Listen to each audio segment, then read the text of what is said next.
a gamut of areas across the entire ecosystem. This summit intends on bringing all the major stakeholders of under one roof and conduct meaningful knowledge sharing sessions, which helps the industry in growing. We have exciting 5 day sessions which had best names from the industry. Now, before we move forward, we request you all to kindly check the agenda for the day on Digital Brand Fest Summit website and check out the sessions planned out at the summit. We encourage all our viewers to share your questions in the comments or on the events chat box, and you can also share your perspective for the day on our social media handles. Don't forget to use the hashtag Digital Brand Fest 2022. We can also be found at ITV News with a Z on Twitter and Facebook and IndianTelevision.com on Instagram and LinkedIn. Now, none of this would have been possible without the tremendous support of our partners, and we would like to thank them all. Our presenting partner, Woot, our industry support partner, Interact, which is a product of GeoHaptic, Josh, and Pixis. The event is produced and executed by ITV 2.0 Productions. Now, let's have a look at a few partners, AV.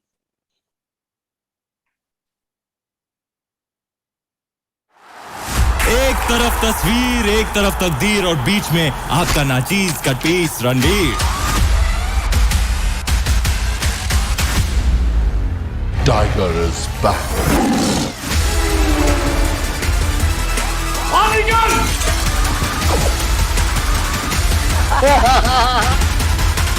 The big picture, तस्वीर से तकदीर तक। It's here and I'm so excited. Yeah! Oh.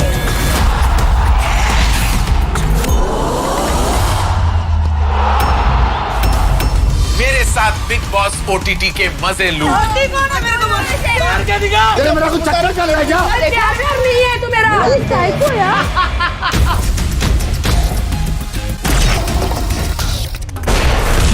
Game बहुत लंबा जाएगा लोला।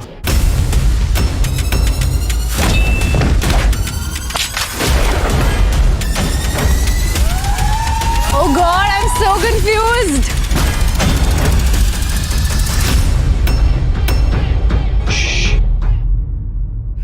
अब तो बताना ही पड़ेगा।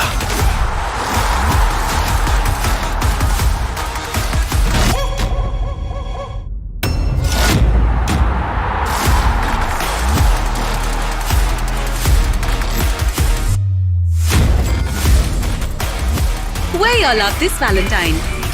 That's what mutual funds are.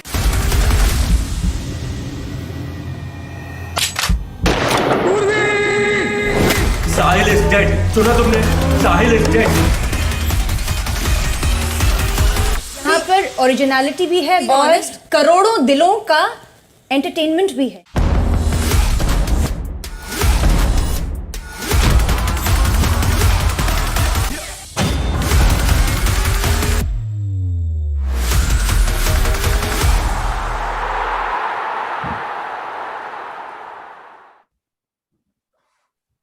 Thank you. Well, now, without much further ado, let's begin with our Power Packed Day. And we begin our first panel discussion on CTV 101. And for this session, I would like to welcome our esteemed speakers, Ms. Anita Nair, COO, Media and Communications, Patanjali Ayurved Limited, Mr. Jitsburg Pauls, Lead Product Strategist from Adjust, Noelia Amido, Founder and CEO, MediaSmart and Apply Company, Vijay Anand Kunduri, Regional Vice President, OTT and CTV from PubMatic. And this session will be moderated by Mr. Anil Vanwari, Founder, CEO and Editor-in-Chief from IndianTelevision.com. I welcome you all and over to you, sir. Thanks, Dinal. You look as bubbly and cheery as ever. Keep up that lovely smile all the time. Thank you for that. All right, connected TVs. We all saw that promo. Any comments on the promo? 100 million unique users. 67 minutes of daily time spent viewing. Do you have any of those kind of numbers available for Germany? Those unique users, 100 million. Wow. Well, it doesn't get that big in Germany. I think the most important number to keep in mind when it comes to the German market is that about 30% of German consumers or German households, are now CTV only, which means that linear television, so television via cable or via satellite is not reaching them anymore. So if you don't have CTV campaigns running, you're not going to be on their screens anymore. And this situation is if you compare to the US, there we're approaching a majority of households very, very rapidly. So you have a very, very dark spot, so to say, when it comes to audiences, TV audiences, if you miss out on connected TV. Yeah, and you talked about 30% on CTVs in Germany. That would be what, about 15 million people? Yeah, we're talking about households, but yeah, at the very least. Yes. 15 million people in Germany. I mean, that's the number which people talk about India being on CTVs now. But even that number is considered, I don't know how healthy. For Germany, that must be large. I don't know how large it is for India. But coming back to Noelia, or is it Noella? How do you pronounce it? Noelia? Noelia.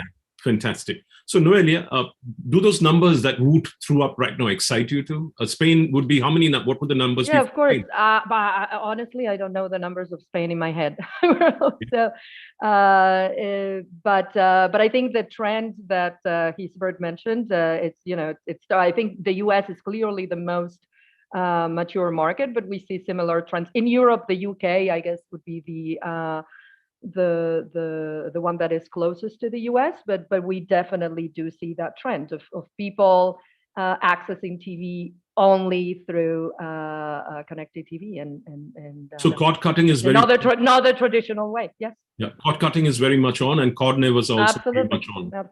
Absolutely. Yeah. Okay, Vijay, can you unmute yourself? Cardinal mistake. Yeah, there you go. Yeah. I think what's important to hear is I think the numbers have to be seen in the perspective of the respective markets, right? And having said that, I think again it's just we're just getting started in each of the markets. Some markets are ahead of the curve. We all know the obvious, US being ahead of the curve when it comes to the CTV adoption, and Europe and Southeast Asia and Asia, the rest of the markets are catching up. So the numbers as we see, and as probably next year, if we have a similar, the numbers will be very different. But the interesting thing is, yes, the markets like Southeast Asia and South Asia, which was mobile first, the transition and adoption have happened to the bigger screens, and we'll see more bigger numbers coming our way. Okay, Anita, you've heard all these very wise people. What's your perspective as an advertiser? Unmute yourself.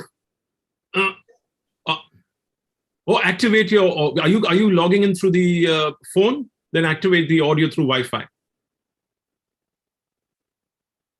Otherwise, log in, log out, and log in again, because you should be able to speak, unless I've turned deaf, which might be the case also.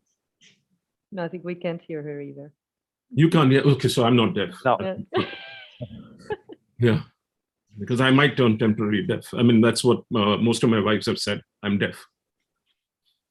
Yeah, so let's get on. Until Anita comes back, let's get into it.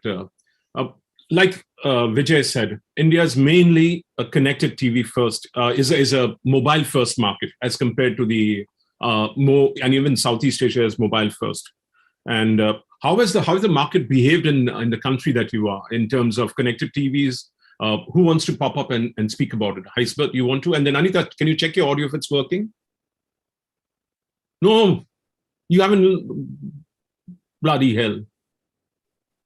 This is bollocks. Just try it again. Maybe your audio is off, your audio input is off in your settings. So Anita represents one of the larger advertisers in the country. It's a brand which is in the FMCG category, Patanjali Foods. I mean, there are enough channels knocking at the door to get some custom, because they could change the fortune of a broadcaster or of a connected TV service.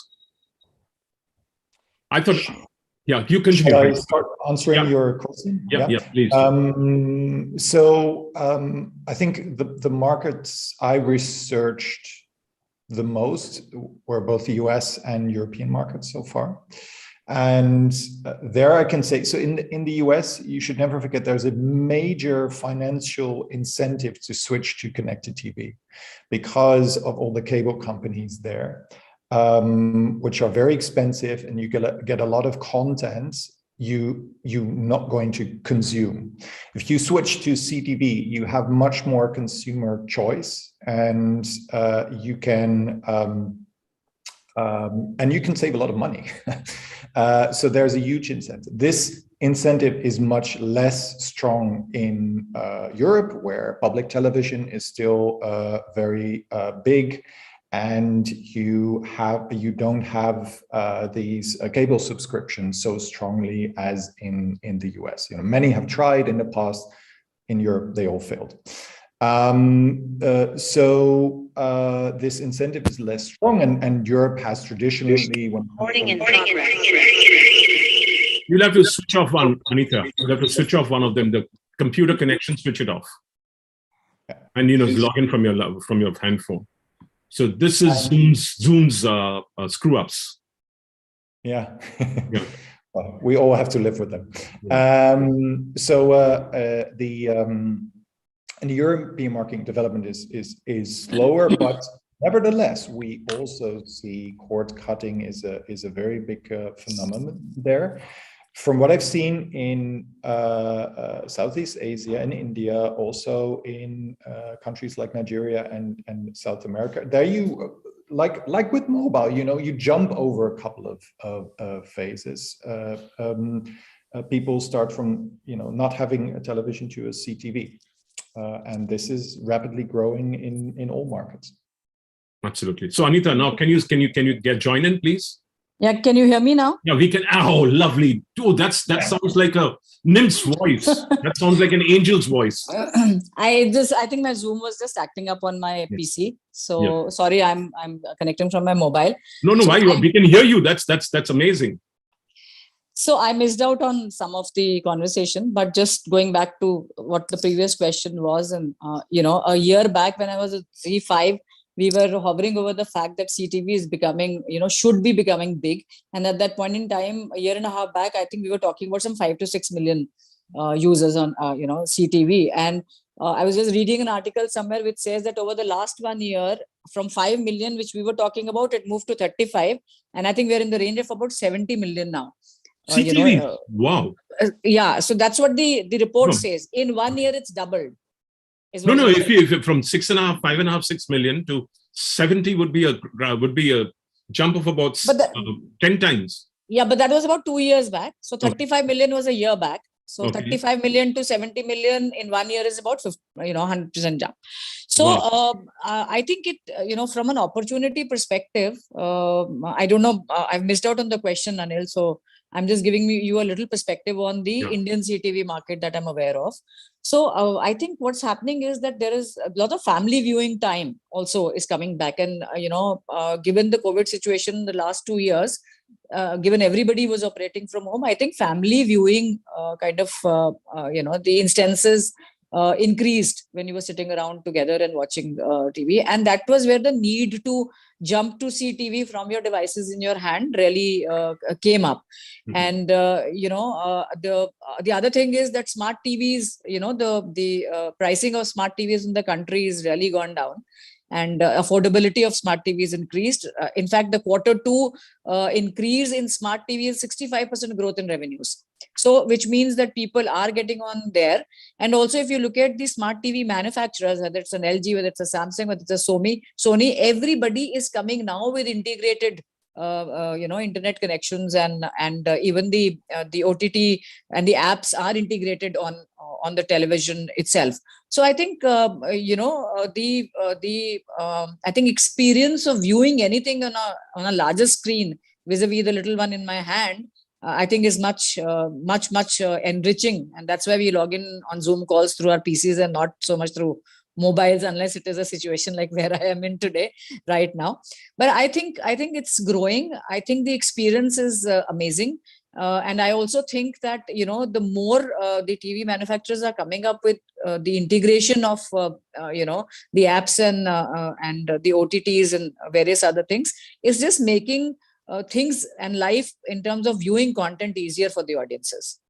Okay, Vijay, do you agree with those numbers? 70 million and Iceberg. Do you agree with those? I think it's a little high because I thought, last year when we did something, we were don't mind me disagreeing with you, Anita. We were estimating about 15 to around 15 million by this year. But Anil, it reached 25 million in 21. Wow. Okay. Yeah. So, that number is, and what I'm quoting is out of one of the reports that I read online, which says that in 1 year from 35 million, it's gone to 70. Even if we take a considered number, I think it would anywhere be in the range of 45 to 50 million. Wow, that's a large base. Yeah. So let's get into CTV 101. What are the options? What are the formats available for connecting with these audiences? Who wants to take this up? I think Heisberg, you wanted to, or does Vijay want to do? Whoever wants to take it up, the formats. I think you are excited to talk about the formats, right, Heisberg? I am very excited. Well, I think what is important to realize is that connected TV changes the way people behave in front of their television. The whole experience becomes much more interactive. And that's also why it's a bit dangerous to see an opposition between CTV and mobile. I think they can cooperate quite easily. By the simple fact, most of the CTV manufacturers by now allow you to use your mobile phone as a remote control. And that's where the ad formats come in, because it allows you to experiment with ad formats that are much more interactive, so to say. We have clients that are experimenting with QR codes, for example, putting QR codes in their TV ads for mobile apps. And, people can grab the QR code and immediately download the app. During the Super Bowl, 1.5 weeks ago, we saw that a Coinbase did a commercial with QR codes. The QR code was moving on the screen, and it was incentivized. If you were capable of grabbing it, you got a discount and things like that. So that's something you should approach this from this angle of interactivity. Now, because it CTV enhances consumer choice, you will see formats that fit far more easily within a device where the consumer is much more in control. The best example I found from that so far was an ad that was displayed when people hit the pause button. Instead of disrupting, it was something that disrupting what people want to see. It was something that showed up when people had a break anyway, and it was super contextualized because it was a commercial for toilet paper, which was very funny because why you hit the pause button because you need a break, so to say. You might want to break for a glass of water. Well, but then you can fit into that context as no offense meant. I was just trying to give a light. No. It makes sense, but there are far more possibilities. So when it comes to these ad formats, then I think the best way to approach them is from this angle of interactivity, and I cannot predict what is going to happen, but I think we're going to see much more. Yeah, I agree with that. There's a lot of opportunity for growth in the types of formats we're going to see, but I think we also need to acknowledge that we're at an early stage. I mean, we're just scratching the surface of what can be done. We always try to make things simple, but it's still complex. Of course, you can watch CTV because you have a smart TV, as Anita was saying, but there are also, which is another reason for fast growth, there's very affordable ways to turn a regular TV into connected TV, right? Whether it's a set-top box, a dongle, and you have many platforms that you can get the content from, right? Not necessarily the TV manufacturer. So getting to a point in which you can get super advanced formats that can give you interactivity, where you can even do product placement and stuff like that, across the board, across all of the TVs out there connected to the internet, is going to take an evolution, just as what happened in mobile, right? At the beginning, our ads were very basic. But what, and to your point, Hisbert, of CTV and mobile, what we can do is try and gain or provide the capability for users to engage or provide that interactivity through the mobile on connected TV, right? So QR codes is one way. Another thing that can be done that we do at MediaSmart is syncing your mobile campaigns with your TV, so that immediately after seeing your ad on TV, you get another ad on your phone if you're within the household, and that does complete your experience and gives you a so you also could get notifications, generate engagement. Right? Yeah, you could also it's get not a notifications. Yes, you could. Yep. Yes. Yeah, but syncing those, because obviously each channel has its advantages. The big screen is great. As Anita was saying also, everybody prefers to look at the big screen, right? As opposed to, go blind in the small one, but it does have its limitations in terms of engagement today, right? And I do see that changing very quickly, and the TV itself being able to generate that engagement with your remote. But it's not where we are today. Okay, Vijay? Make a very go ahead. Yeah. So what is important when it comes to syncing, dual screening is a reality. People use their mobile phones while watching connected TV. And if you're a smart advertiser, you can take very, very good advantage of this. Great. That was Vijay? Yeah, I think what we're saying is right. In terms of we seeing a lot of emerging formats where the dual screen and the dual screen is a reality, whether we like it or not, it's a reality. And that's where we see a seamless integration happening, the QR codes coming into play, making the linear TV experience more immersive, people, brands engaging and connecting with. Now, having said that, there's a slight right now, if you have to look at two sides. Today, when a media agency, or for that matter, brand is looking at CTV, they're looking at CTV predominantly as an extension of a linear TV, but with the granularity and the benefits of digital, which is great if we're looking from a brand uplift and all that, which is fine. As we move along, as we move forward, these interactive formats will definitely come into play. And of course, the interactive formats and the shrinking of view from content to commerce in a single view has happened. Earlier, we used to have a 3-view experience, exposure, awareness, and action. Now it's coming to the single on the back of this. But there is another limitation which at this point of time exists, is these formats sometimes tend to be siloed. Now, for example, Hulu offers this, but it's on it cannot be done scaled up. Or LG may offer it, or some of the guys may offer, which is at this point of time happens to be more led by a managed service, not yet there when it has to be enabled programmatically. Not that it's not to be done. I think it's a good sign that the transition and already the interactive formats have come into play. And I think the adoption of interaction formats will be faster as compared to what happened on the desktop or a mobile. So as we move along, that will happen.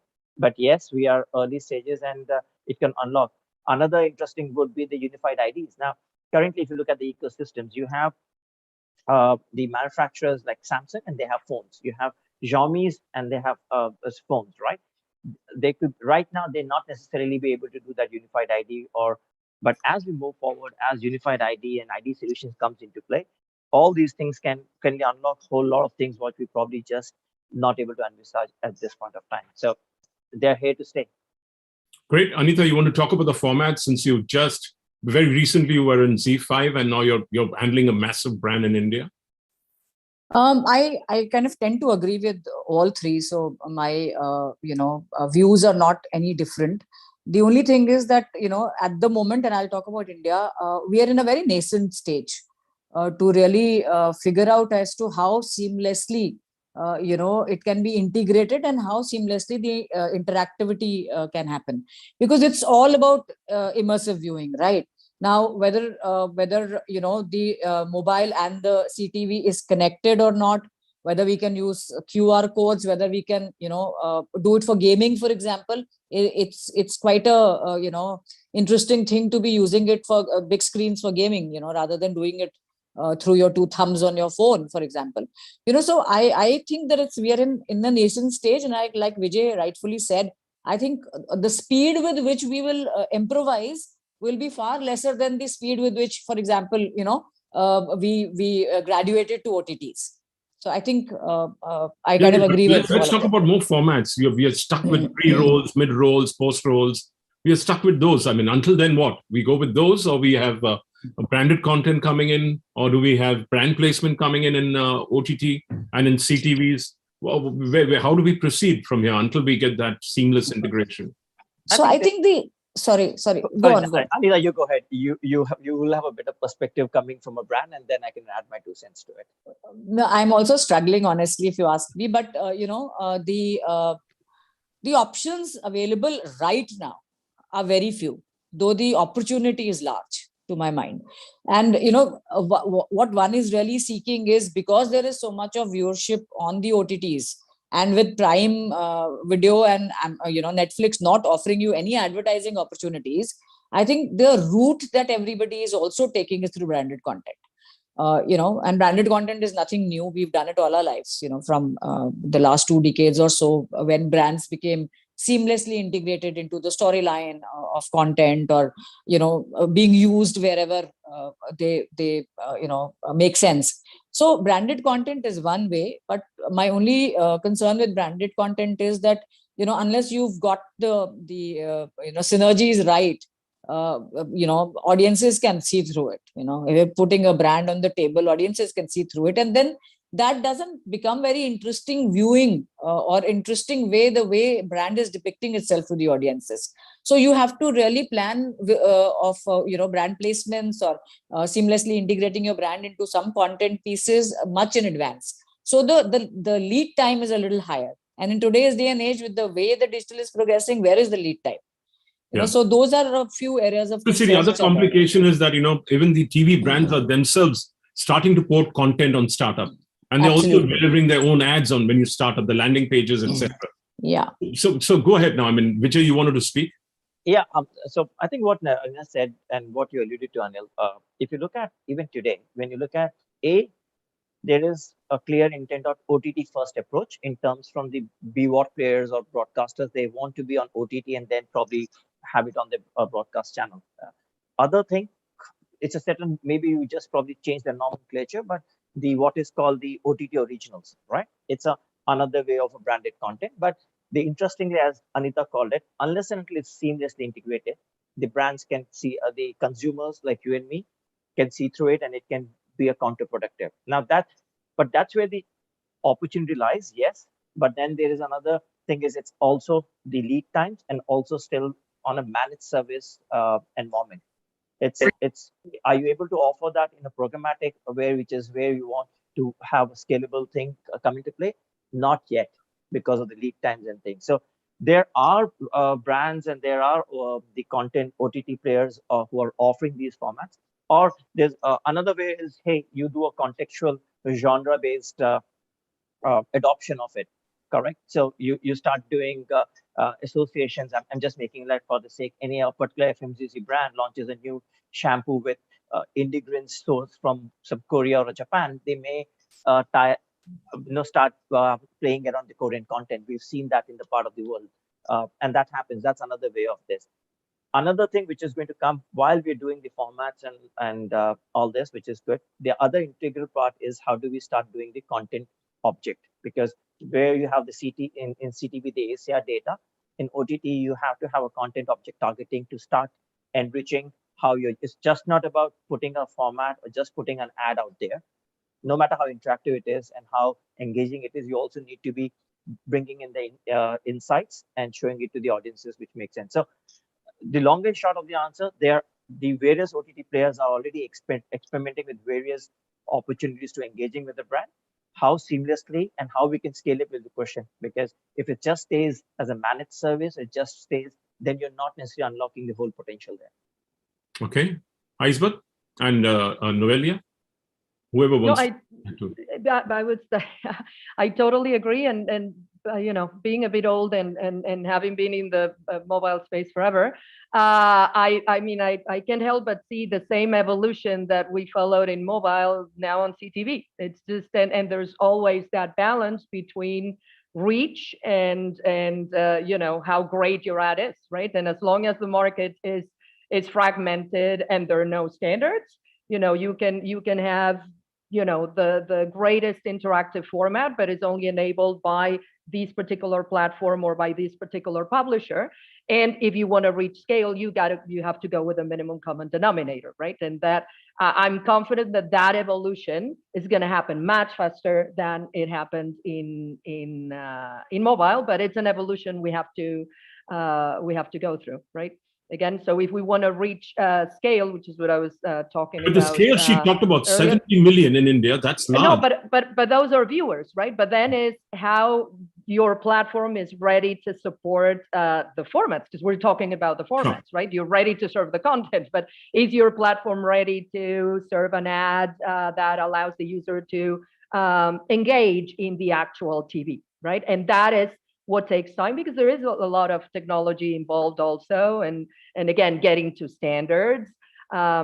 So we need to use, if we want to maximize scale, we need to use the tools and the technology that we have at our disposal today to find that. And that's why I was referring to mobile, which has formats that are already, you know, evolved and allow that interactivity to be used as much as we can while the ecosystem evolves, which it is doing.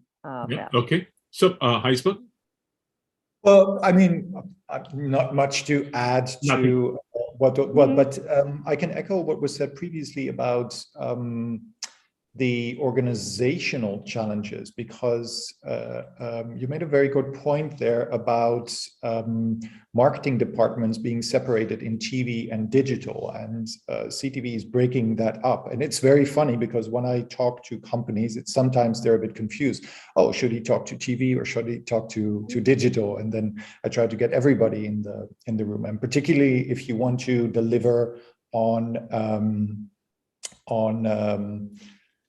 interactivity, then that is obviously a major challenge. And to the point about the platforms, I guess it also depends a little bit on the markets you're in. You know, not every market is ready for interactive branded content. They are out there, most definitely. I've seen, for example, I was flabbergasted by something I saw from Tencent. They have the capability of inserting ads in content and localize this, contextualize this. So you're watching so you and I are watching the same TV show, and there's a bus riding through, you know, in a scene, and they already have the technology to make sure that you and I see a different brand on the bus. Right? Yeah. Depending on our location and our preferences and the first-party data they have about us.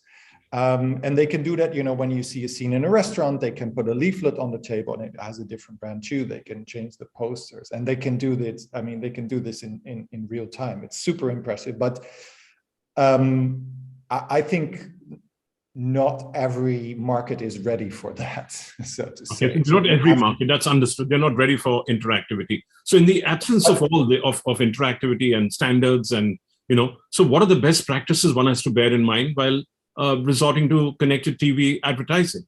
Who wants to take this up? What are some of the best practices? I can probably set a tone to it. Now, I always go, and when I speak to the brands, now reality is the brands and the planners, in a lot of markets look at TV plus planning, right? Now, while they're doing the TV plus planning, and when it comes to the digital, then the thought process starts in mobile, CTV, that's whatever other screens they would be. My thing is, hey, first, instead of looking at that, look from a video approach. It should be a video approach rather than a screen approach. The screens you deploy will depend upon the KPI and the audiences you want to achieve, because each screen brings its plus points and does have its minuses as well. So you expect the same CTV to perform just like a highly measurable mobile device at this point of time? The answer is no. You're setting a wrong expectation. So that is there. Now, again, you need to have a very clear objective. What are you achieving? The brands, as I said, every market is at a different stage of adoption. And I think some markets can do interactivity. They can start looking at looking at interactivity. But the interactivity you drive from a CTV is likely going to be different and can be different than what the interactivity is and what you're expecting out of a mobile interactive or a desktop interactivity. But that's something that has to be clearly understood. The other important thing is step back also in terms of what are we doing? Because currently the first party data is again, if I'm use of any lack of any term, is siloed. It's on the screens on the CTV. And there's the publishers are not necessarily right there to have a third party data systems there. So be very realistic. While it's a digital ecosystem, but if you expect, hey, let's get the same metrics, it's not there, and that's an important point to understand before you start setting and wrapping up CTV. Because and usually I've seen there's this question which come up about, hey, what's the viewability like? It's a big picture. It's going to be there, but I don't blame, because I think that's just the educational process which comes in and which helps as everyone who's in the space will be setting that expectation, help them move this transition.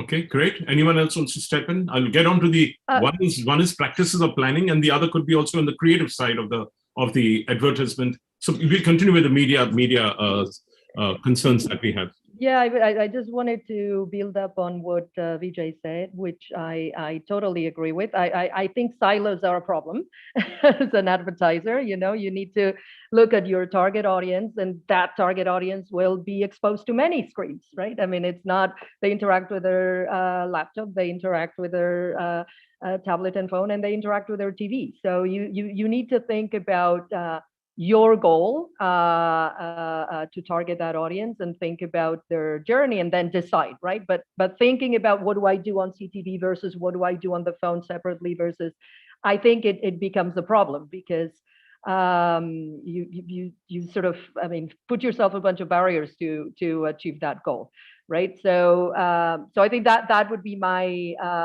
my very first advice. And then when you think about those audiences, of course, you know, I totally agree again with Vijay that there are limitations today on the TV itself. But again, you can learn a lot about the audiences of the TV by understanding the users in the household, right? So there's still ways to again reach that audience using technology that allows you to sync, and then you put your goal first, and then see how you can use the different channels to together, taking the advantages of each of them. And obviously, the big screen is great to tell a story, right? And build brand awareness. Yeah. So you want to add to that, or you want to get onto creative formats, Heisbert? I want to add something, because measurement is obviously. Yeah. So data is data until you can, you know, put it together and analyze it. Yeah. It's our bread and butter. So, well, I mean, the important thing when it comes to this realization is that CTV is not a standalone. Is that when, in terms of measurement, you need to approach this both horizontally and vertically. That sounds a bit abstract, but let me try to explain it. So horizontally, what I mean by that is that you need to measure connected TV in context. You need to try to figure out, which is sometimes hard, I'll admit it, but you need to try to figure out how CTV stands out compared to your Facebook campaigns, your Google campaigns, et cetera. And you need to have that what I call this vertical holistic approach. What you also need to be aware of, and that's the vertical part, that there's a big chance that the users that eventually come in via Facebook or via Google, that they have seen connected TV ads, and you need to find a measurement provider that is capable of making you aware of that, and it allows you to analyze these segments. So you see what I mean? So imagine the following: you have a group of users, two groups of users, both come in via, let's stick with Facebook. Both of them come in via, converge via Facebook, and they install your mobile app. And then you should be able to segmentize those two groups and say, okay, I'm going to look at them and approach them. Some of them have seen connected TV, others haven't. What's the difference between those? Do they stay longer? Do they spend more money? Do they churn faster, or do they churn slower, et cetera, et cetera? That is the approach. So both this vertical and horizontal approach that you need to analyze your connected TV campaigns in a good way. And the more I learn about this, the more I find this vertical perspective important, because connected TV has what I call a super strong assisting power. You know, it can lift up other campaigns, you know, campaigns on your that happen on your mobile phone. And yeah, I mean, for us as a measurement provider, that's the huge challenge, to make that visible. Yeah, but do we have enough tools to be able to do the data analytics across? Do we have enough of those tools? Is that a limitation to really use to understand connected TV, how effective our campaigns are? I think we're getting there. Yes, I think we're getting there. But also here you have to make the point, we're in a nascent stage. We didn't start with this until about a year ago.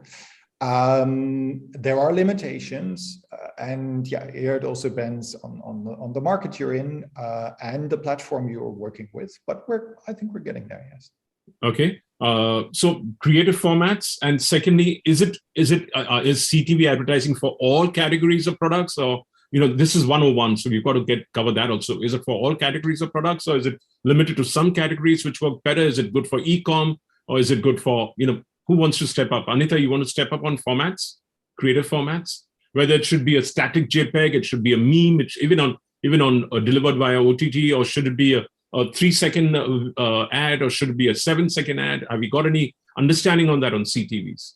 I don't think there are any benchmarks really as of now on what works, what doesn't work, for the simple reason that we are absolutely in a nascent stage. And I don't think there are enough number of studies which have, unlike digital, when we speak about and we say the brand has to say whatever it has to say in the first 3 seconds. Otherwise you're out, because that's what the attention span is. I would fathom from the usage and from one being viewing on CTV, the amount of time that one is spending on CTV is because of appointment viewing, and hence the 3 seconds should extend. I don't know whether to 5 seconds or to 7 seconds. So, but nonetheless, I think if you're talking about time being spent and the secondage being increasing vis-a-vis the attention span of the person who's watching something because of appointment viewing, we have to really take a call on that. So I don't think there are any benchmarks on what formats work, what formats don't work. And I just wanted to add to the fact that the panel is talking about measurability. India as a country, I think we've always struggled with measurability, whether it is television, whether when people move from television to digital, we said, television plus or digital ads, incremental reach at a much cheaper cost. And then now there are CTVs. So there has to be something which has to seamlessly integrate, because television, linear TV is not going anywhere as far as India is concerned, at least for the next 10 years, given that the penetration is so high, and given the way, the skews of rural, audiences there as well, and the reach of television. So I think each country needs to treat it differently. And also, at what stage are you really in that whole, vertical thing, as you were mentioning, to say that where India as a country is there.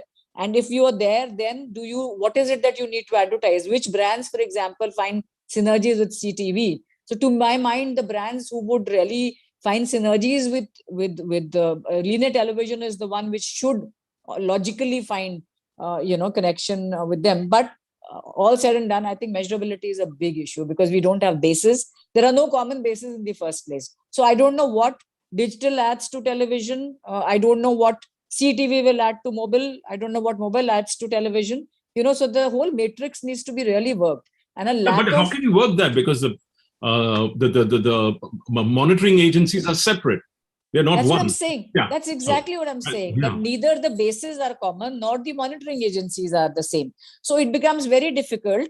Much that I don't want to look at things in silos, I will look at how I'm reaching through mobile. What is my reach through mobile, or what is my reach through CTV? So there were planners who used to earlier do only television planning. Then we started to do video planning on various platforms, and now I think we are moving to screen planning. For your videos, how are you doing screen planning? So it's a double-edged sword. You don't know, you want to do it, yet you don't know whether after spending that money, the returns are going to come. And brands across, I think anybody who's spending money is obviously very sensitive to ROI, right? But anyway, we don't know. We don't know which side of the whether our 15% spends we are doing on is being wasted or not. That's an old complaint, Yeah, but one is living with it, Anil, because you have the levers of the world spending 800, 900 crores on people meters, which are ranging into, not more than a lakh. Are the brands really paying for the viewership reports? For monitoring, not really. No. I'm saying the amount of money that a brand is spending on advertising based on data, which to my mind is trends and not really exact data, because you cannot project the entire base of a sample size on a country as large as India. So those debates will always continue, but it is always good to have something rather than not having anything.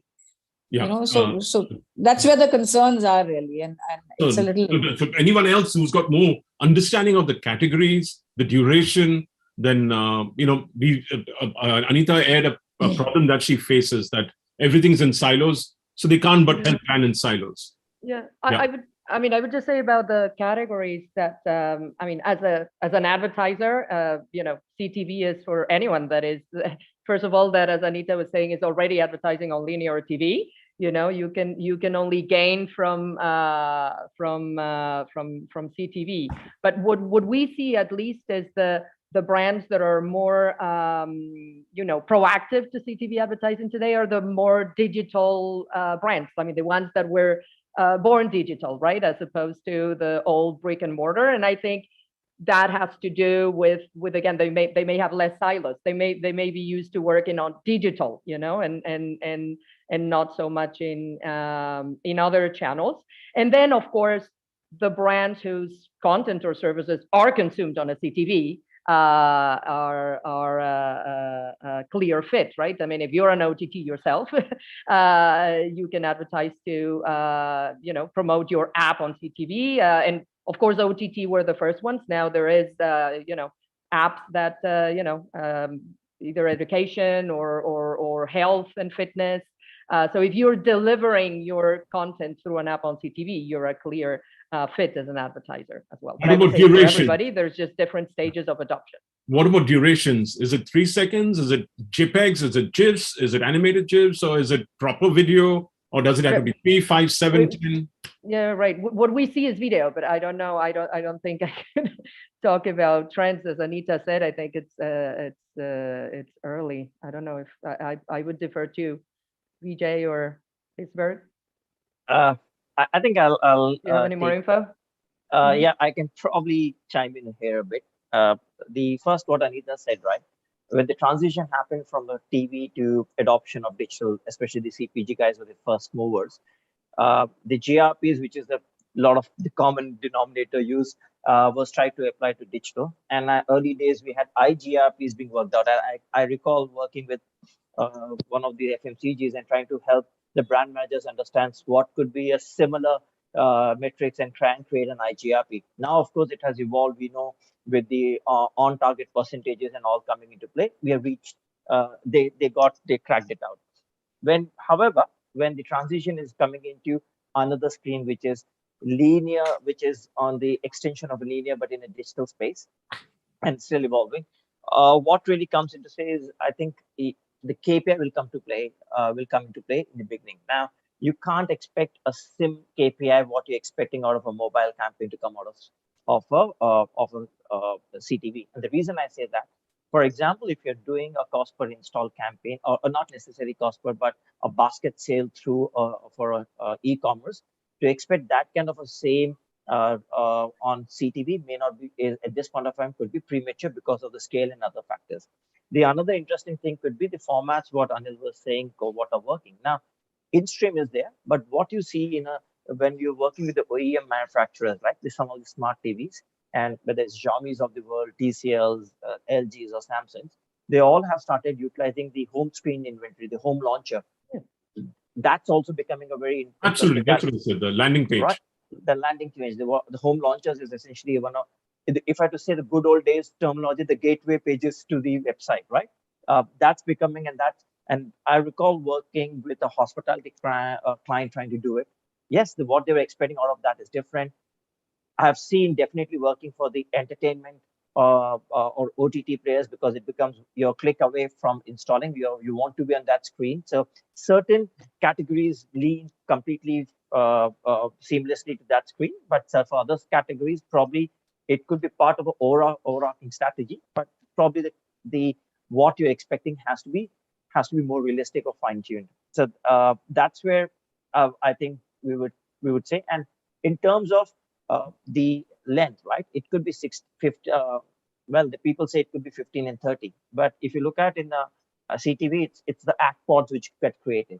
Now, act pods are based on how publisher, whether he wants to create a 30-second ad pod, and within 30 seconds he wants to run 2 ads of 15, or he wants to have 6 ads of 5 seconds. It comes down to that.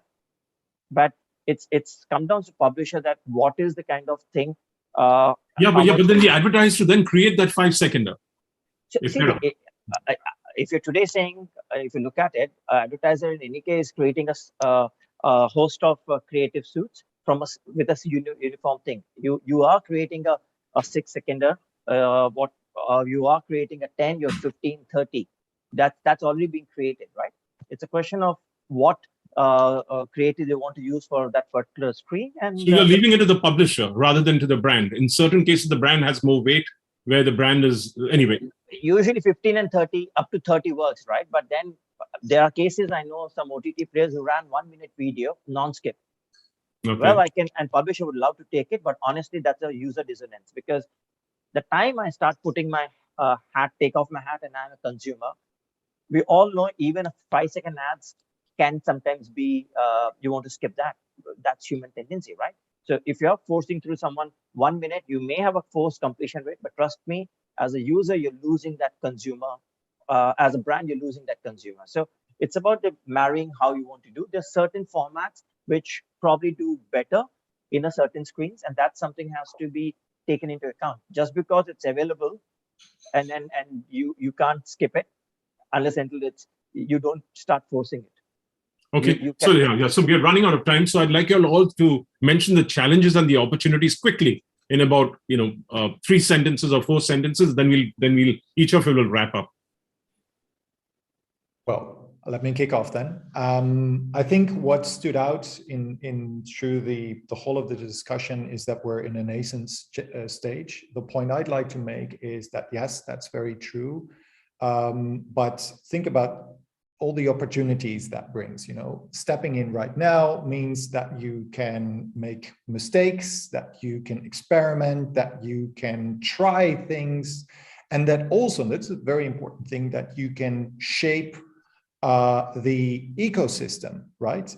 Because everybody is adopting, the platforms are adopting, the measurement providers are adopting, the publishers are adopting. And if you step in now, you're going to, in whatever role you're playing, you're going to have an impact on what's possible in 4 to 5 years. So yes, it's early stages. Step in now because it's exciting and you can have an impact. Anita? I think there would challenges be no and opportunities. Challenges and opportunities. Yes. So I'm going to address that only. I think there will be no opportunities if there were no challenges, right? And for every industry, there's a nascent stage. And for CTVs also, currently what we are talking about is a nascent stage. We've seen over the years that all those challenges have been overcome by some means or the other, because people see a lot of opportunities. So these opportunities are not only for advertisers, the opportunities are for the platform, the opportunities are for the OTT guys, the opportunities are for the measurement agencies. So look at the plethora of opportunity it opens up. So I think, we should be getting along as we've gotten along over the years. So basically, trip, get up, get some bruises. Okay. As long as you get up, I think that's important. Well, challenges, opportunities, finding the last one.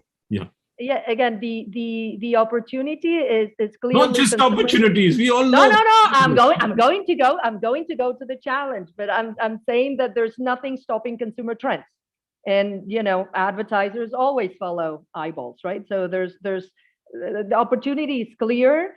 I think one of the challenges I'd like to highlight is a bit on us, and as advertisers or those who work with advertisers, is managing expectations, right? Because again, the same thing happened when going from offline to digital, right? We all of a sudden, we can measure everything with the utmost granularity, and we have these expectations, and the fact that some things are not measurable, or that you still, for all these reasons we discussed, don't have all the information that you may be used to having in other channels, it doesn't mean that there is not a lot of value there, right? So and again, as Hilbert was saying, if you wait until it is advanced, it will be too late. And also, by waiting, we cannot advance as fast, right? So let's just manage those expectations and not expect that because it's not measurable or because it's not absolutely granular, it's not valuable. It is,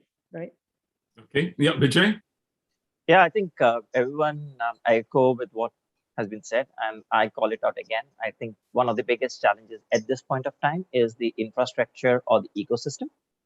And secondly is the limited understanding of the CTV screen or space or a domain, if I have to use. Now, having said that, there are challenges today, but that's an opportunity to shape up, because if you have an infrastructure, you could be part of it by getting whether it's infrastructure, ecosystem, or measurability, what is expected, we can get there.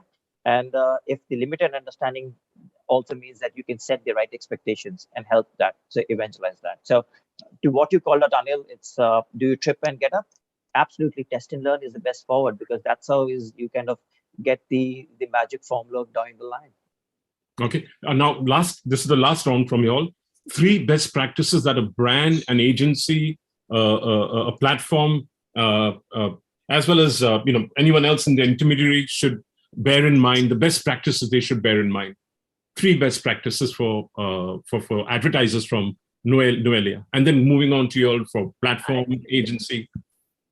Yeah, I think that I already mentioned them before. No, once again, I want you to just 3 best practices. It's have a separate team, have a common team. Yeah, no, exactly. That's what I can summarize. What I try to say is have your audience in mind, not look at things by channel, and just keep that in mind to use each channel in the best way you can, and keep them in sync, taking into account the customer journey. That's how I would summarize. Okay, Heisbert?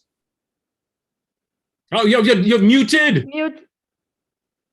Integrate your teams, because this is really where TV and digital come together. Realize that people behave differently behind a connected TV than behind a TV, and find a good measurement partner. Okay, Anita? I think we should stop, working in silos. That is one. And the second thing is, brands exist because there's a customer out there. So the focus has to be completely on the customer, and follow the journey through and try and catch him wherever he's available. Okay, Vijay? Keep it simple. I think get back to basics. Plan, have a clear objective, what you want of that campaign and of that screen, and also plan for the overall campaign or objective rather than for the screen. Fantastic. Thank you. I wish we had another hour. We could go on and learn a lot more from each other. But thank you for sharing your views, and it's been a pleasure hosting you all. I hope it's been valuable for the audiences who've been listening in. And thank you, Noelia. Thank you, Vijay. Thank you, Heisbert. And thank you, Anita, for your time. Thank you, and for your insights. Thank you. Thank you very much for having us. Thank you. Thank you. Well, thank you everyone for such a mind-stimulating discussion. And now we move on to the next panel discussion for the day on Gen Z short video powered by Josh. Before we start the session, can we have a look at our partners AV? Billy, can we play the AV?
Thank you. Now let's move on to the session. And for this session, I would like to invite Mr. Anupam Tripathi, Media Head from Lenscard, Ms. Gunjan Arya, CEO and Board Member OML, Keetiman Kohli, Digital Marketing and CRM Lead, Rekit Benkazer, Nakul Puri, Business Head, Worth Innovation, Siddha Jain, Chief Business Officer, Bombay Shaving Company, Mr. Sahil Shah, Managing Partner from Watt Consultant. And this session will be moderated by Mr. Prateek Gupta, co-founder, Zoo Media and Foxy Moron. I welcome you all and over to you, Mr. Gupta. Hi, thank you. And pleasure having all of you here with me. We have Gunjan. I do not think we have Siddha on as yet. Okay, so if you guys can just look into that. But thank you for all being here. We've been chatting about short form video. We've been chatting about Gen Z, and I think this is the first opportunity where we're chatting about Gen Z and short form video, right? So the conversation is broken into two parts, right? Is about how India as an internet economy and India as an internet universe was first like content creators, and then they were creating content in the form of video, they were creating content in the form of text, bandwidth, 4G, and the enablement of the internet has allowed for a lot more video content consumption and therefore a lot of video content creation. While we were speaking before, one of the key points of interest for me, right, is when we started out doing digital in 2008 and 2009, was that statistics often spoke about India being a content consumer, right, or the Indian audience being a content consumer, and very few of them were actually content creators, right? But if you look at the last 4.5, 5 years, everybody is a content creator, right? Like we have old grandmothers who are doing reels, and we have kids who have now become influencers and are creating content, and like most suckers, we're actually getting sucked into just scrolling and consuming this content. So we're all over here, and I think the best part about this panel is the representation. We have the talent side, we have a D2C brand, we have a house of brands, who's traditionally looked at structured advertising as we all know it. I have a fellow agency person who I don't know how he has come on a Friday afternoon, not adhering to deadlines yet. So I think we have a very fun mix of people amongst us, and I'd start off by just trying to open up this conversation about just Gen Z and short format video, and like a very nice agency person, I'll start with brands. So let's see. Keetiman, you want to start off by saying, like you're from Reckitt, and obviously you're a house of brands, and for lots of brands inside of your portfolio, Gen Z is supremely important, and definitely short form video to market to them is supremely important. What do you see as some of the things that are changing in the whole advertising ecosystem? Essentially, short form video, as you rightly said, it's democratized the whole setup of creating content creation. So Indians are not just consumers, they're creators now. You don't need a lot of time or that expensive setup or those resources to be a creator now. I was reading this survey that said that almost 240 million people are consuming short form videos. And this number would go twofolds in the next 2 to 3 years. So it's a massive opportunity for brands.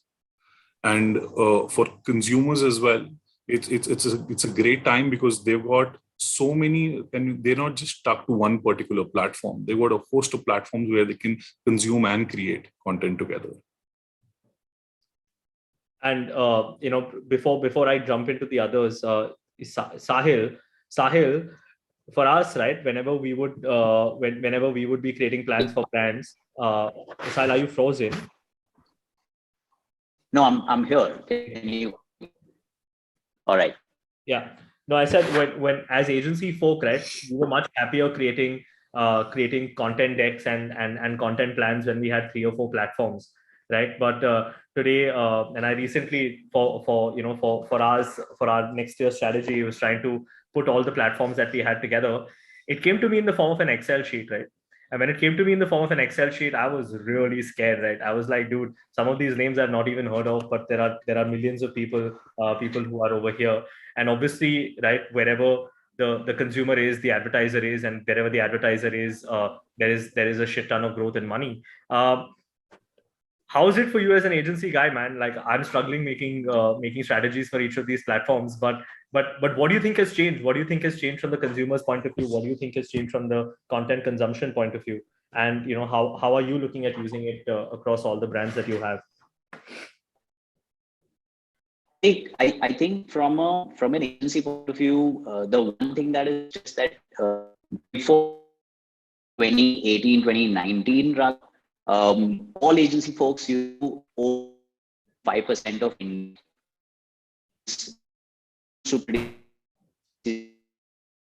And so forth. Is a not being able to hear clearly?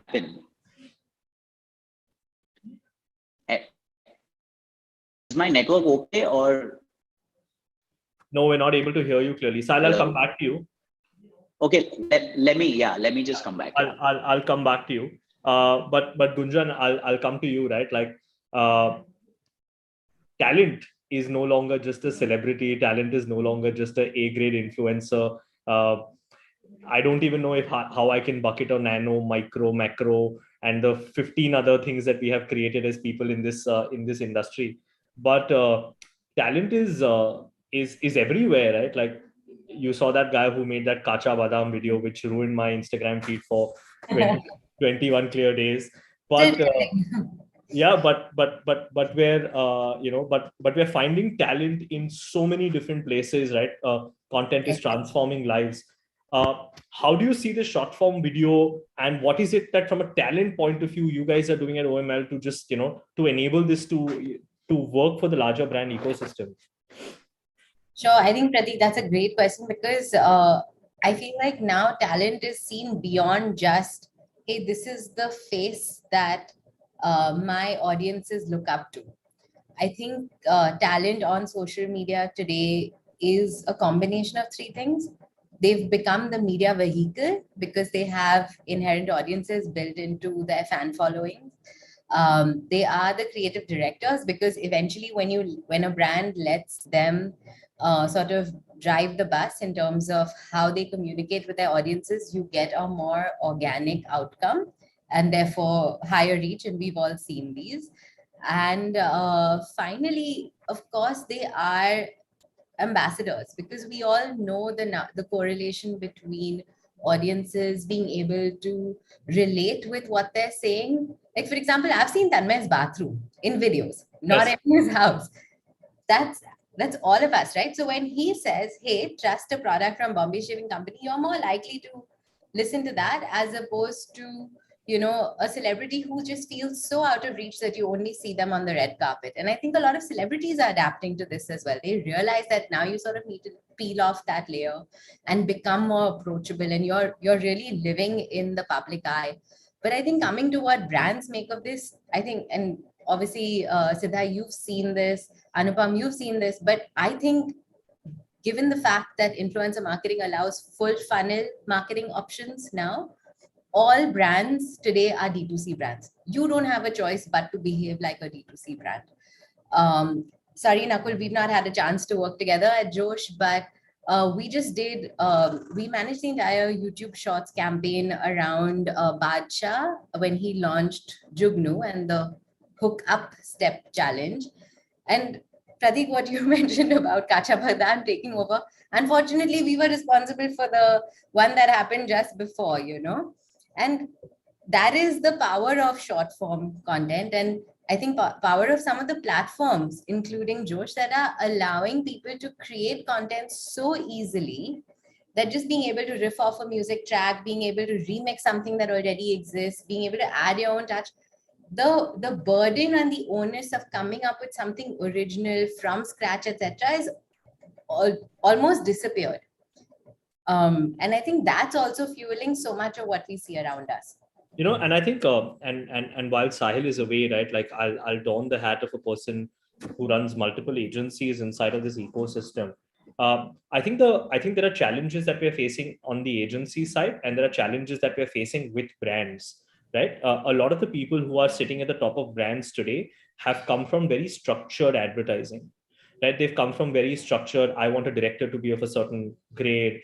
I'm not going to compromise on camera. I'm not going to compromise on light. My output needs to be 4K, even though, HD quality is just about penetrating in half of India. And then go back and saying, your mobile phone is everything, right? Like you said, Gunjan, the content creator is the director, the cinematographer, the creative producer. He's writing his own script, right? And unfortunately, we've all seen Tanmay's bathroom, right? But the ability for this kind of inclusiveness is what is building brand relatability and what is building advocacy, right? The crux of influencer marketing is influencing, right? But with a lot of the celebrities and a lot of the people over there, you obviously understand why they've associated themselves with the brand. We've taken that journey, and you'll have an Akshay Kumar associated with fitness brands. You'll have a Kareena Kapoor associated with beauty brands, and logically it makes sense. But the consumer has stopped buying into their usage of the brands, right? The general conversation of a lot of celebrities, tweeting using an iPhone, but actually, doing it for some other phone company, right? There were 3 years where this was the only boo-boo you could make in an influencer campaign, right? I am doing this for Vivo, I am doing this for Oppo, sent by Twitter from iPhone. But and you really don't believe that the celebrity is going to be using your product, because you inherently think of the person using a higher grade of product or a more expensive product, or their lifestyle not according to the products that they're actually selling.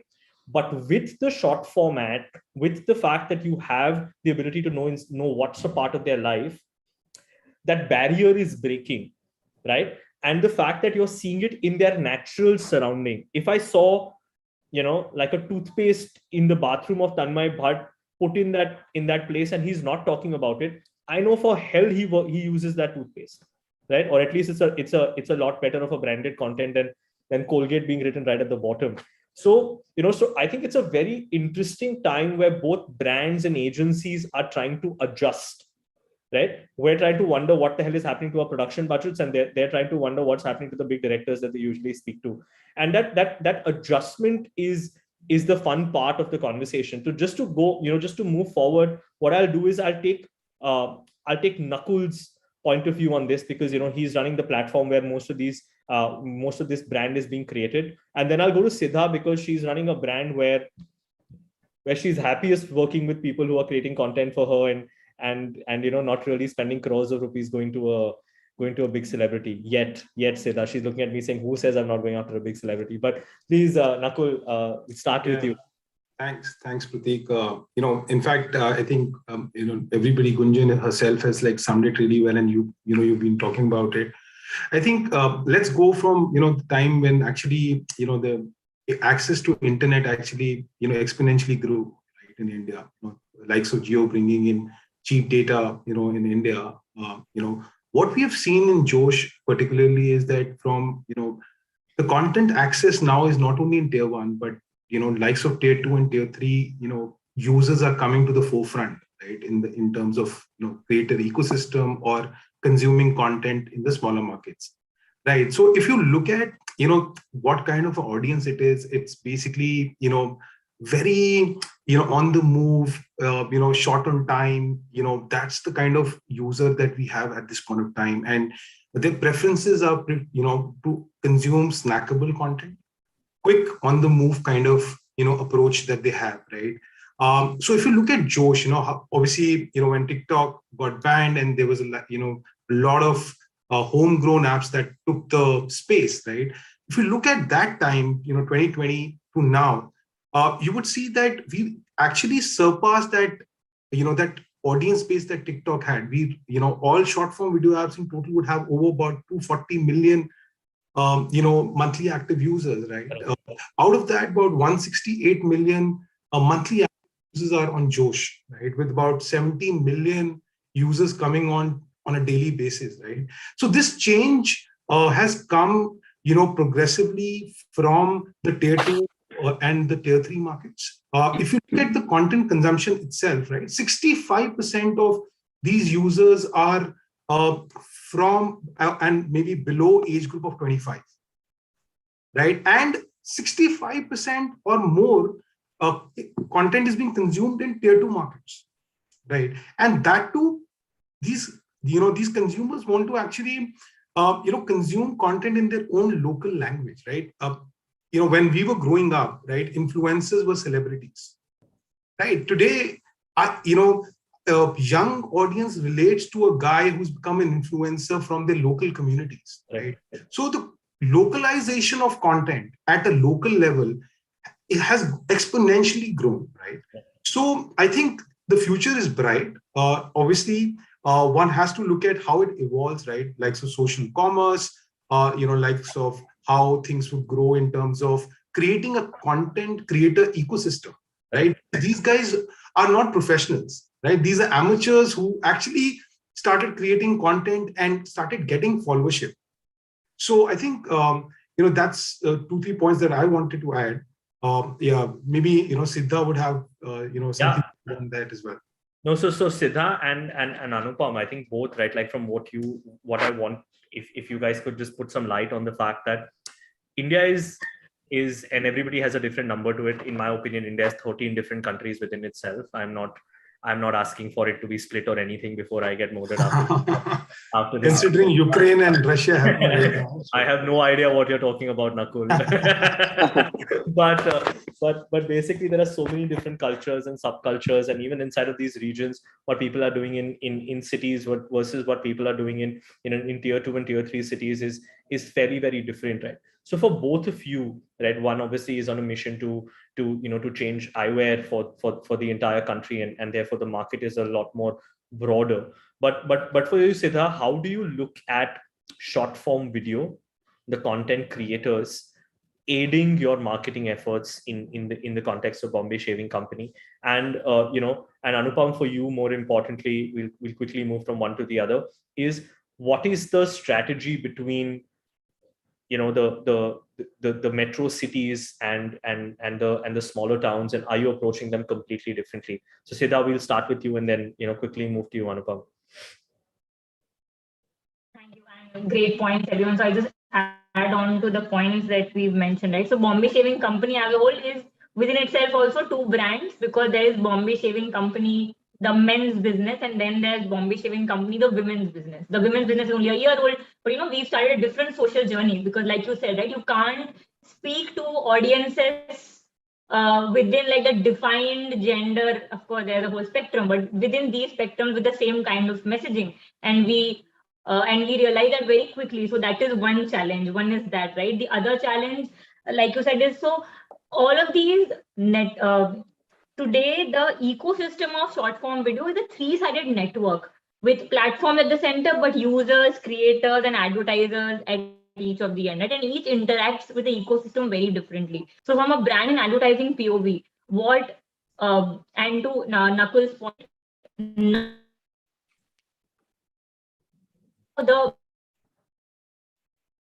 because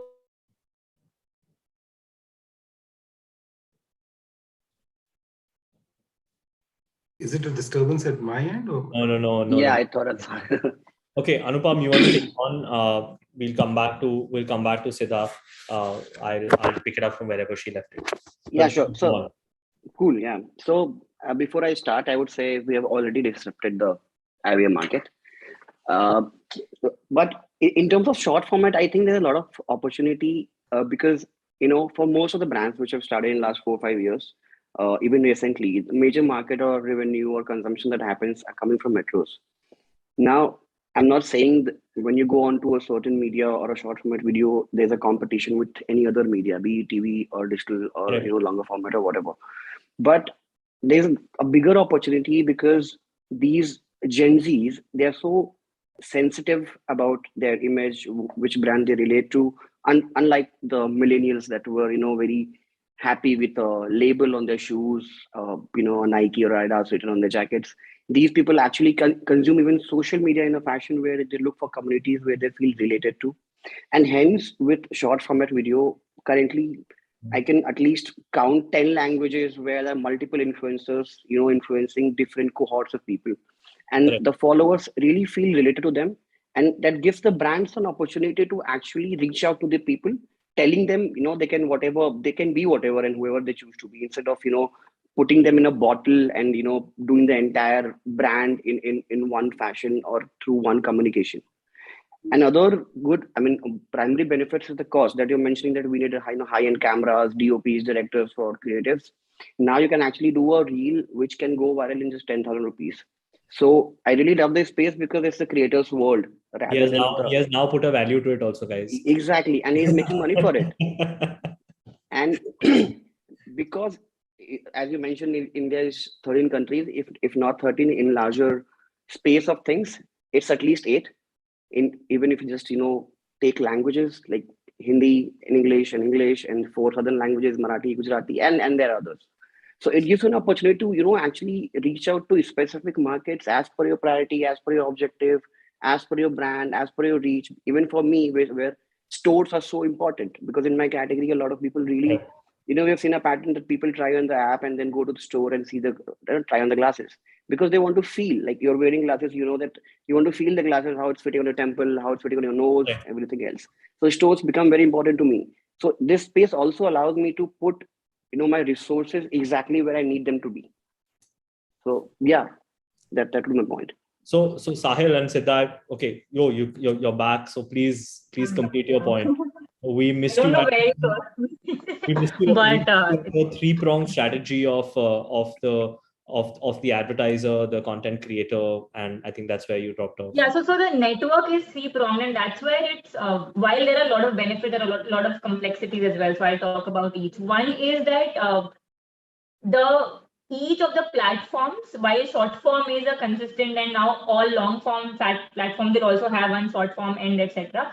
What each of the platforms does is that it either has a very distinct combination of who are the people that are spending time on the platform, cross what are they seeking, cross the sort of income group that they fall in broadly, right? From like a tier cross, income cross, that perspective. So that's why this is such a nuanced balance, because you can't lose one to the other. India too is a very big market. If you follow China, India will, SFV as a platform will go 3 to 4x. So what we realize as brands is that people come on this platform to satiate that intermittent boredom, right? So it's the micro boredom, one session at a time, that they want to let go of. So it's within every 4-5 minutes, they will scroll through maybe 10-20 types of content for 5 seconds each, and so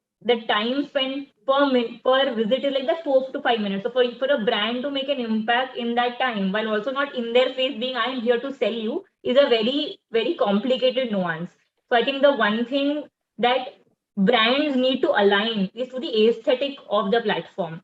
So it's very important for the brands to be very, very clear that, hey, this is what the user is seeking, and how can I talk about the messaging of my brand within the aesthetic of this. So for example, the part that I would communicate on a YouTube would be very different than what I would communicate on Instagram and Moj. Apart from just the vernacular. Again, vernacular is so complex now that now 1 in every 2 videos is either viewed in Hindi or Tamil.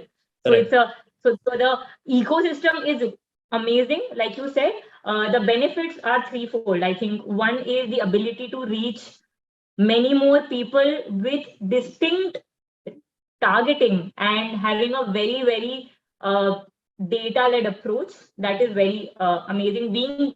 And hence having moment marketing in those specific regions becomes amazing. And that the great example of that is Zomato with Allu Arjun's movie Pushpa.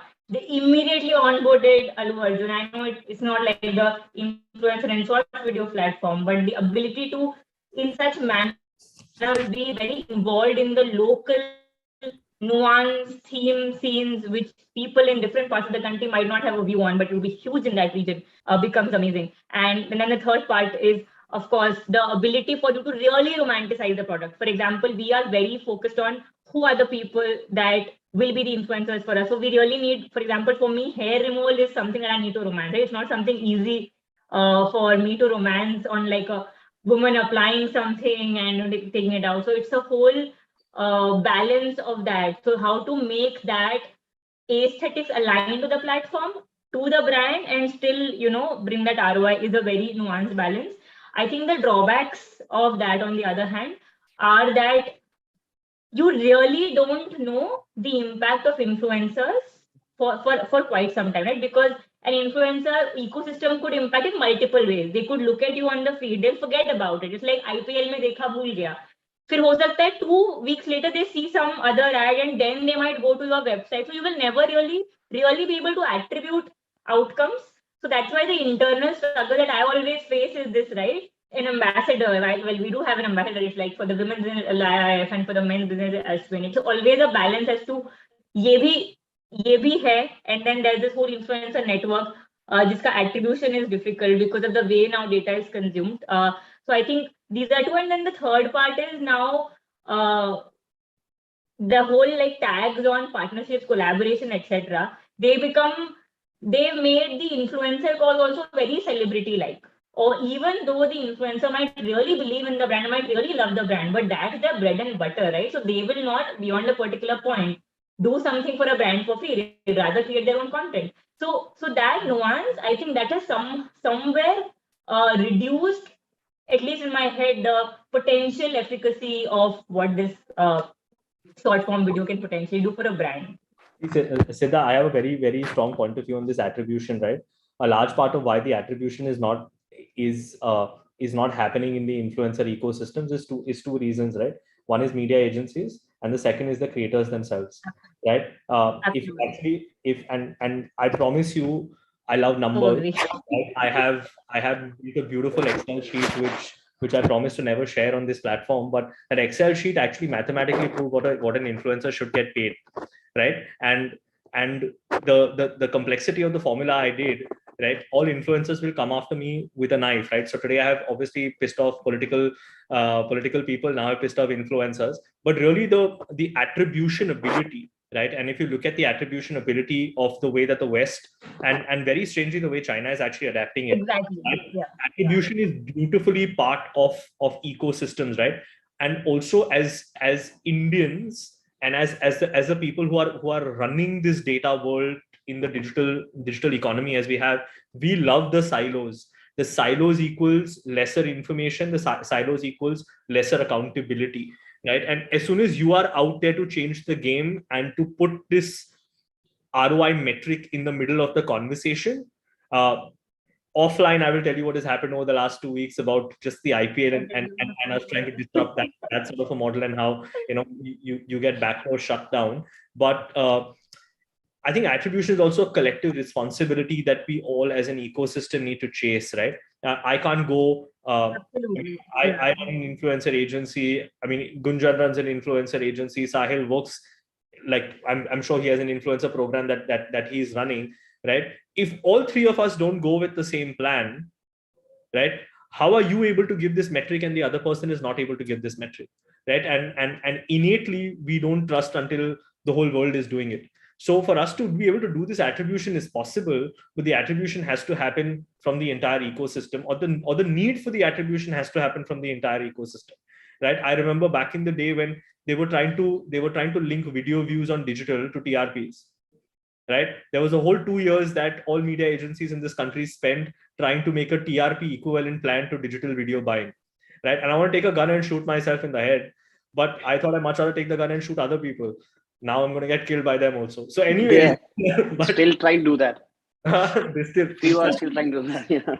I think just to what you're saying, right? I think actually digital is the only place where that elusive attribution, which has never happened in marketing, can actually happen. Because exactly. So far, all brand managers have been hiding behind awareness. Correct. Awareness kiya, but how awareness actually translates into sales? Exactly. No brand managers ever really been able to link that. But I think with digital, that's actually possible. Again, to Prateek's point, it's not just influencers hiding behind their numbers. I actually think that there is an opportunity. It's an opportunity for the whole ecosystem. And just like what you were talking about, the whole, like, let's find a TRP equivalent for digital. On digital itself, you have different platforms evaluating views differently. On YouTube, Correct. you spend 30 seconds on a video, it gets counted as a view. On Instagram, it's 3 seconds. I think on Facebook, one time I read that even if you're on the same page and the video hasn't even started, it counts as a view. Nobody has a common benchmark. So if you're not even going to be able to attribute a view as a common metric, then you can't really compare platform to platform. The first time Kunjan and I ever saw a TikTok report. Okay, I promise you I remember this, right? A TikTok report for one of the brands that we did. It showed 4 billion views, yeah. And like I said, I'm fairly good with numbers. Right. That's like half the world saw it, right? Yeah. That's more penetration than Colgate. I think I've seen reports with more than 100 billion views. So kid you not. whole world saw it like X times the over. platform proving aliens exist. Yeah. So they have answered. Yeah, I've seen platforms saying more than a crore UGCs made and more than like 100 billion views. So yeah, and people So buy everybody's number buy one. it. Don't worry. Everybody's number one. So I think Prateek, just to talk about this point about attribution, right?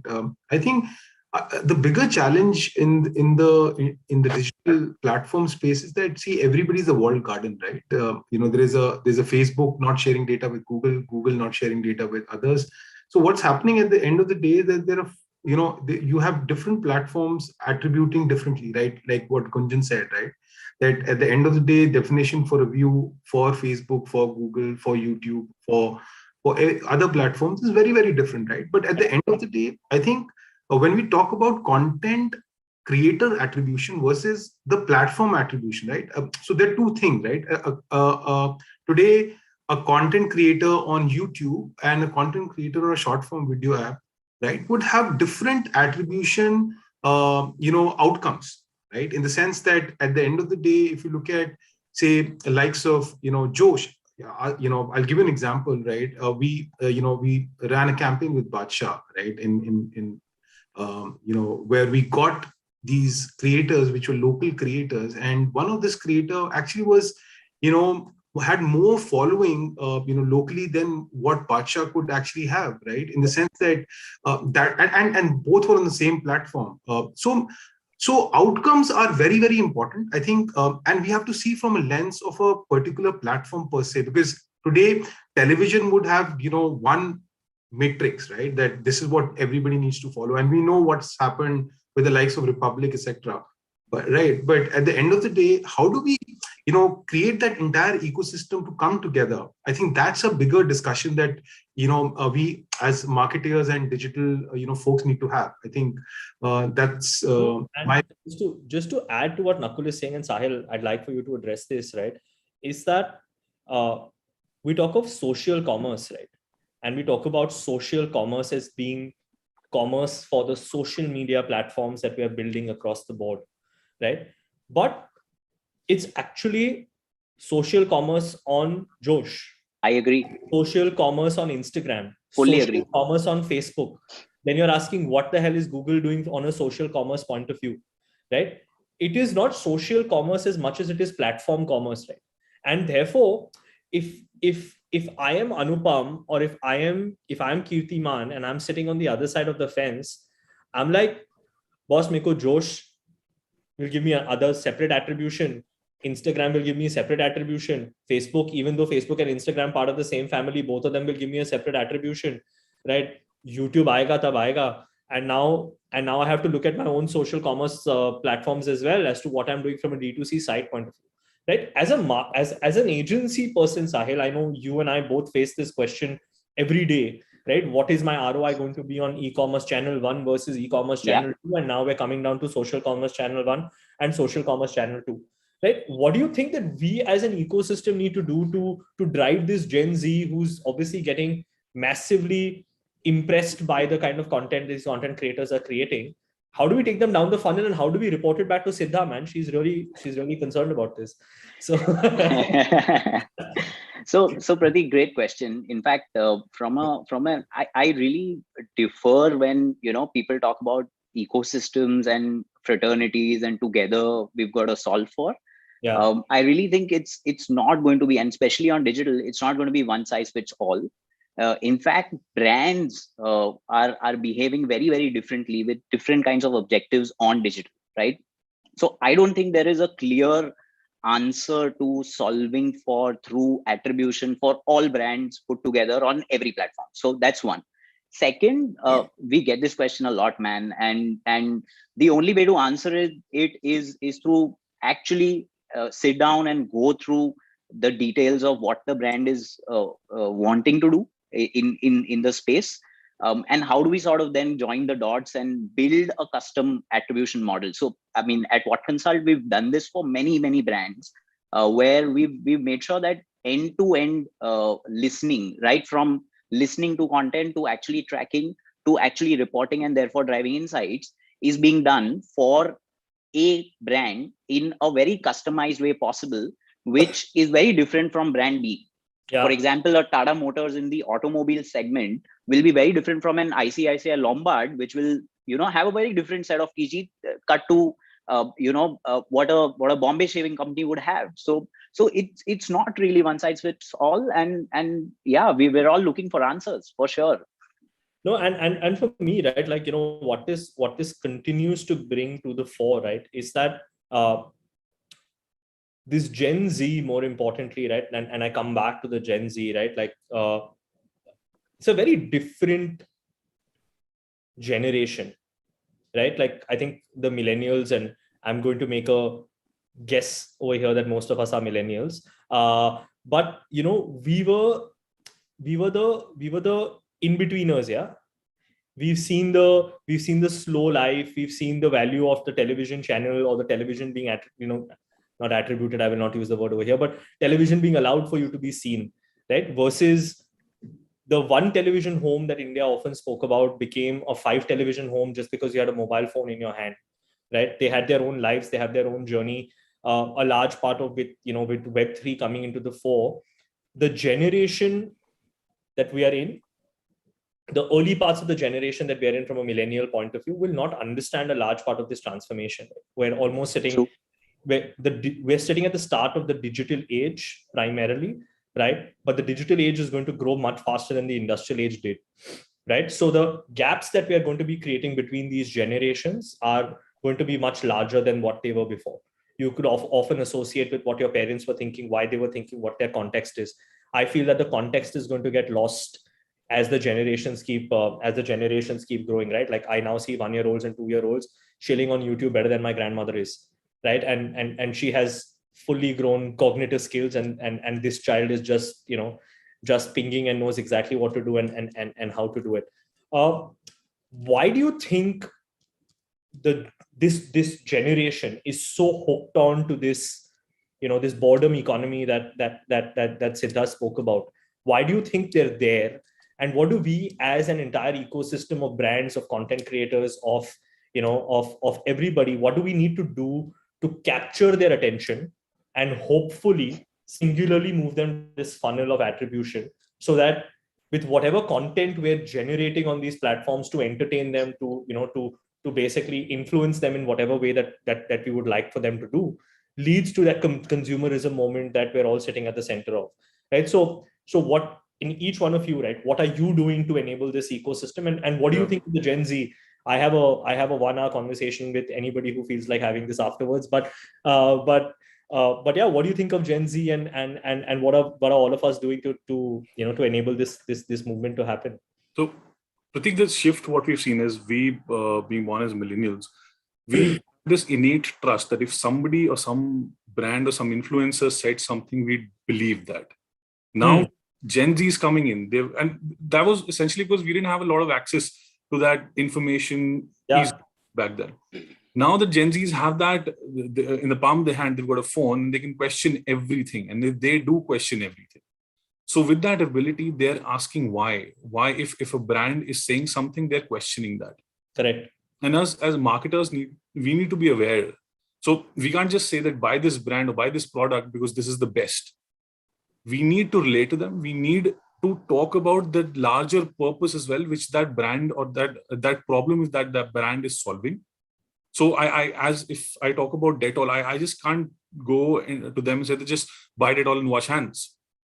I need to have that. I need to promote hand washing. I need to promote those right habits. I need that purpose in line that they can relate to and they're aware of, so that tomorrow when they relate to that purpose, tomorrow they feel that, okay, this brand, whatever they're saying is right. And then they could go on and make that important purchase decision.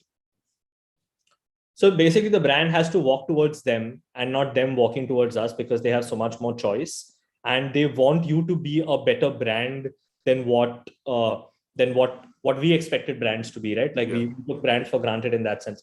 I think that's a fairly very valid point, Kirtiman, and I know, like, one of the best examples for me is the fact that Adidas, which usually has an average selling price of about $50 to $70 a pair of shoes, or at the top end $100 shoes, when they started to pick up plastic from the sea, they were able to sell the same shoes for about $300, right? And all of us millennials sitting over here would say, who gives a shit? Why are we buying a $300 pair of shoes? But the Gen Z bought it, lapped it up, and that stuff is not available today. You get it on StockX for like $1,500. Yeah. So yes, they're asking for a lot of accountability, and the brands who are being successful with the Gen Z are being accountable to this audience, right? So that's a very, very valid point. Gunjan, you want to talk about how you are trying to mold this generation? You can't do anything to mold it overnight, but I don't think we're molding the generation. I think the generation is molding us. Correct. I really think it comes from what you said about a lot of options and choices, and we see this. So I see this at home. My niece and nephew, they're 15 and 10, and I really learn how media habits are changing and how their attitudes towards brands are changing. And I look to them for markers. So I remember like watching the show called The Great Indoors with my nephew. He was 8 at the time.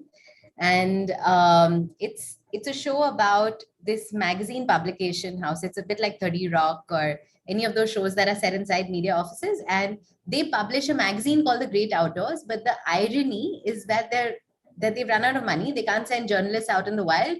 So they actually sit inside their offices, download images from the internet, and put out magazines about traveling and being outdoors. He noticed that everyone in that media office was using a Windows machine. And he turned around and said, Bua, you told me you work in media and that's why you have an Apple MacBook. But here everybody is working in media and they seem to be okay on a Windows machine. What happened? Now, that is how he picks up attitudes towards brands, right? Like now in his head, if you work a media job, you'd be fine on a Windows machine, or you might even excel at it. That is pull content. It's not push content. I think advertising as we know it, which was advertising by disruption, is over. So if you had a 30-minute TV show, just made 22 minutes was content, 8 minutes was ads, and there was an ad break every single, that is done for. We now need to literally earn our place as brands on the timelines and news feeds of those that are used to social media as their main form of media consumption. Today, I think social media is the biggest form of media that's consumed, and that's why brands are interested in figuring this out. Now, on social media, the channels that get the highest views, the channels that get the highest engagement is influencer channels. So if you want to show up on somebody's newsfeed or timeline, that is probably the most credible way of doing it, as opposed to, hey, I'm going to enter that newsfeed and show you an ad because I think if all of you are the same. Versus creators, when they put out ads or when they put out a story, most of them are just looking at content as, hey, I'm going to tell a quick story. And whether I have 1 minute because it's IGTV or whether I have 14 because, that's a good length to trend on YouTube, I'm going to figure out how to bring you in. And I think that's really important. Like we've seen this, Pratik, you and I were talking about this earlier. We work with Bacardi in 20 plus countries. We work with influencers in Russia, in Thailand, in Philippines. We don't speak the language in any of those markets, but we've had over 100 top 10 ring videos across all these markets because we figured out the code. I think as long as you pay attention to the way social media behaves, and then you hand over the creative reins to those that do it best, which are the influencers in these markets, I think you've got a winning formula there. So it's about hacking culture and becoming a part of culture, right? And today, I think when we were growing up, there were a few cultures, right? There was a Bollywood culture, and then there was a cricket culture, and then there was, I don't even know a third culture actually. But today, there are so many subcultures out of cultures that it's, I mean, we work with Netflix in this country, and I will not tell you the name of the video, but there was this one video that came to me very randomly before it actually got published, and I happened to see that video, and I spoke to Rishabh, who runs the Rabbit Hole, which is the agency that does all the work for Netflix, and I fired him on the phone. Yeah, I was like, what the hell is this? What have we learned in life? These people are not coherent. They're not able to have a proper conversation. What the hell are we doing? This is one of our biggest brands. He said, just let it go live. And I said, cool, man, let it go live. And, it had 4 million, 5 million, 6 million views. And I was like, shit, I don't understand this culture. Absolutely. I think we've got to let it go. I think any form of control is done. I can't, right? Otherwise you think of yourself as the person who's giving an insight, who wants to consume this content, right? At the starting of the digital journey, we often said that, would you like to consume this content? The answer was no, but bloody hell, there were millions of people who were willing to consume this content. So who the hell am I to say no, right? So I think that there is so much of unlearning that we need to do as an ecosystem, right? And there's so much more of risk taking that we need to be taking, right? Like, I understand that for a brand who's always done Dash Presents IFA Awards, for them to become like a part of a background of another video is a massive shift. But for us to understand the subtlety of marketing is a massive shift, right? Like the fact that I don't need to hire a 10 lakh rupee director anymore and still create content that's resonating with the youth is disruption, and disruption is all over, like all around us. And this Gen Z, which is the last alphabet in the bloody alphabet, is causing us to think very, very differently. Over to you, Nakul. What do you think is happening differently with this generation?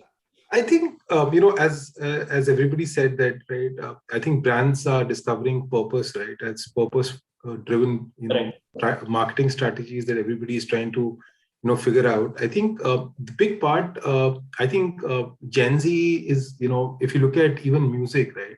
The kind of apps these guys are actually using, and obviously if you look at short form video apps, if you look at anything that we do around your hook steps, etc., all the music that these guys are consuming are now at maybe 4 years back was at the backstage. Now this has come up, right? And it's actually creating a lot of challenge for the ecosystem from a perspective that how do you personalize that content for each user. So for us also, personalization is a very critical part for these kind of consumers, because at the end of the day, there's a lot of content, right? Today, billion views, billion, content pieces being created across platforms. How do you make, this, there has to be some method to the madness, right? In the sense that how do you ensure that, if I follow a particular culture, am I actually being, served that kind of content? I think that's another piece that, I think marketers are also looking at, right? It's not only about a platform or content, but how well you personalize that content, what content buckets you actually identify for these millennials, for the Gen Z is critical, right? So I think we look at, at Daily Hunt and Josh, we look at that very, very critically. Obviously the learning is on the go for last 2 years. It's been pretty interesting in terms of seeing different kind of influencers and Gen Z influencers themselves, interacting with the same kind of audience. If you look at, the kind of content feed that I see now is that, now even the celebrities are actually working with these guys in the sense of promoting movies. 100%. These guys, are collaborating together. So I think life has changed, right? There's a 360-degree change. And I think it's here to stay. Hope, we're able to create some kind of, benchmarks, obviously from an industry point of view, from an agency perspective, from a brand marketer's perspective. But yes, again, content and performance, right? And KPIs are, three different buckets. I think everybody needs to, manage that differently. Yeah. So one small nugget, while Nakul was talking about the music game, we've had a complete paradigm shift in the music game. 100%. Years back, billboards and the larger conventional medium used to control that top 10 list. Now we've got the Instagrams and the shorts. They've got their own list coming in, and they dictate what the top 10 or top 5 trending songs, right? Correct. 100%. And also the exposure, right? Like, I mean, just a simple example, my house, right? Like, I mean, it's a Punjabi house who watched Hindi content all their life, and one odd Punjabi movie when it came out, right? Today, my grandmother is watching South Indian content, right? Like, and she's watching South Indian content with Hindi subtitles, and so she knew what this whole Pushpa thing was, and I'm just looking at her saying, dude, what the hell is going on? So the fact that we're getting exposed to so many of our own subcultures, right, I think it's great. Like, we would have never been exposed, right? Like, otherwise we would just look at Bollywood, but look at the content that's coming from the other parts of the country. Look at the content that's creating this change in conversation. And I think we're appreciating our culture a lot more than we did. And I'm very glad for this democratization to actually have happened in and you obviously have a lot of choice. But Siddha, tell me, how are you going to make sure that they make Bombay Shaving Company their choice? What are you going to do for the Gen Z? The thing that you can do, like Gunjan said, is let them be. But if I were to summarize a bit of the observations, at least, that we've had in this discussion and even now, right? So the reason why, we started to talk when my mom used to do with me, hamare zamane mein hum ye wo, all of that, right? So every generation's context is very different, hence their behavior is very different, and hence their consumption is very different. So if the context of us as millennials was globalization, emergence of internet, the context for Gen Z is multiple realities. Like, that is the beginning base. So their base reality itself is a multiple reality, and social networks, digital natives. I know some of my team members will probably appreciate it more if I liked a post and commented on their social, rather than in person. Verbally, I would have given them a compliment, right? So it's bizarre to me, but I've seen that. I've seen certain people like it more when I have interacted in that digital world. So I can understand how the metaverse, etc., will further play out. But hence their consumption, where our consumption was very experience-led and festive based, and the consumption of Gen Z, and everyone has mentioned, is very uniqueness led, and hence the need for customization is unlimited and very ethical. I think these are the three prongs at which Gen Z consume. There's no dearth of choices, and there's no dearth of information to be stored. I mean, storing is probably an over, but information to be gauged. And then how do you make it unique for the person? So I think the thing that, again, brands have to do is align to the aesthetic of the person. That's the only thing you could do. Within the Gen Z also, I think there's a whole time capsule, because India being 13 countries or more, is that Gen Z evolution also is on a very different scale. So a Gen Z of a tier 2 city is very different than a Gen Z of a metro and so on. So I think the nuance of being able to leverage localization, local creators and local networks, and being able to provide to each of them what they aspire and need to do or want to do, rather than so somewhere to preempt their choice with them feeling that the choice is theirs. Okay, we've lost her again. But I think Sahil has said that we're talking about short form video, but we're all sitting on our laptops, so he's joined from his mobile phone. So Sahil, before I come to you, I think I'll just close with Anupam in terms of Anupam, what has to be a part of a conversation. Can you hear me? I feel that I've lost everyone again. We lost you for a while. But I think we got your point in terms of understanding their context, and then creating content ecosystems for their context is what I took out from there. But Anupam, just very quickly from you, what are you doing to welcome the Gen Z into this eyewear category that you will see them at, and what is it that you guys are doing to create content, to create distribution for these guys? So there's a major shift that's happening in the social team internally to cater to this, in terms of both expanding and getting creators in-house for that, and partnering with, we are doing something with Josh also, and we are partnering with other agencies in the country who have done really good work around that. But couple of learnings that we have had is this generation is quite different from us, the millennials. I mean, of course, we like transparency and weird cultures, but these guys have taken it to a different level. A very basic example that I can give you is whenever I put something on social media, which is more realistic and not very photoshopped or not very shiny, the engagement that we get from 16 to 25 years old people is much higher than what we used to get, for 30, 35 plus. And similarly across platforms. Similarly, even on TV for that matter, when you're live with something which is more real, which is more achievable, attainable in real life, we see the impact on organic installs, paid installs, organic traffic, everything, people commenting on social media, and things go really crazy. So, and taking that आप एक session example करेंगे where अपने brand managers के साथ, sir आप एक brand managers के साथ सेशन कर लो, हमारी तो सुनते नहीं है, मे बी आप so taking all those learnings ahead, what we're doing, we're trying to do content for subcultures that we're talking about. Right. So for example, we can say that millennials love music and traveling. Here, in terms of Gen Z, one would say, okay, I like Coke Studios, nothing else. I like just rock music or metal or whatever, nothing else. Rest everything is just not for me. And you need to be in that space talking in their own language. They'll hold you more responsible rather than previous generations. So for example, if somebody is, say, into hiking, mountaining and everything else, we have a product, say New Balance product we have, which kind of, holds behind your ears. You can dance, sports and whatever, it will not fall off. That's the content for them. But at the same time, if there's a different kind of audience, which is more towards fashion and lifestyle, the product and the content has to be very different for them. So, I mean, gone are the days when actually you create one master video and create 10 edits of it and it will work for you. You need to get into every smallest of subcultures, every small cohorts, talk to them in their own language, being responsible at the same time. So that's the kind of change we're kind of, and you will see in next 1 month on, hopefully we'll get there with time.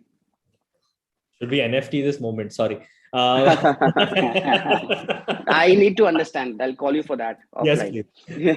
If anybody tells you should be NFT that moment, you should fire them immediately. But for everything else, I will have a chat with you on that on the Web3. But Sahil, we employ these people, yeah.